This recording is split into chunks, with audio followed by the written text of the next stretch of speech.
আমি আমাৰ নগাঁও শিখ সমাজৰ ফালৰ পৰা যিটো ঢিঙত যিটো অধৰ্ম কাম হৈছে, ঢিং কইনাৰ লগত যিটো অধৰ্মৰ কাম হৈছে, সেইটো আমি গৰিহণা দিছোঁ, ধিক্কাৰ দিছোঁ। আৰু আমি প্ৰশাসনক আৰু চৰকাৰক আমি অনুৰোধ জনাইছোঁ যে এনেকুৱা কাম যেন আগলৈ নহয়, তাৰ ব্যৱস্থা কৰিব লাগে। আৰু আমি আজি ৰাতিপুৱা আমি শুনিছোঁ যে যিজন মেইন কালপিত আছিলে তেখেতে পুখুৰীত পৰি পেলাই ঢুকাইছে।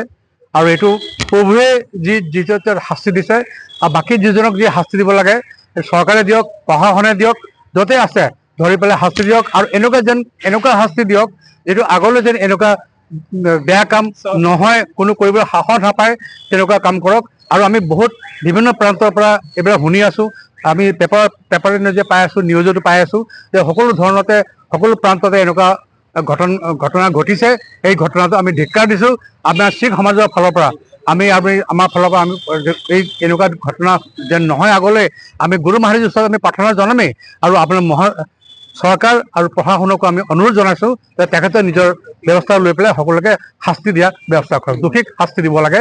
আৰু আমি নগাঁও গুৰুদ্বাৰ প্ৰবন্ধক কমিটিৰ ফালৰ পৰা আৰু আমাৰ শিখ প্ৰতিনিধি বল ইষ্টাৰ্ণ ধুবুৰীৰ ফালৰ পৰা মই ধৰ্ম প্ৰচাৰক হয়, আৰু মই সেইফালৰ পৰা মই সকলোকে অনুৰোধ জনাইছোঁ প্ৰশাসন চৰকাৰক যে এই কামটো যেন আগলৈ নহয়, আৰু এই কামটো সমাপ্ত হ'ব লাগে, আৰু এই কামটো আগলৈ হ'ব নহয়। আমি ধন্যবাদ হা প্ৰটেষ্টটো আমাৰ নগাঁৱত হৈছে, নগাঁও এইটো নৱগাঁও আমাৰ শিখ সমাজ সকলো মিলি পেলাই আমি এইটো প্ৰতিবাদ কৰিছোঁ। ঢিঙত আমাৰ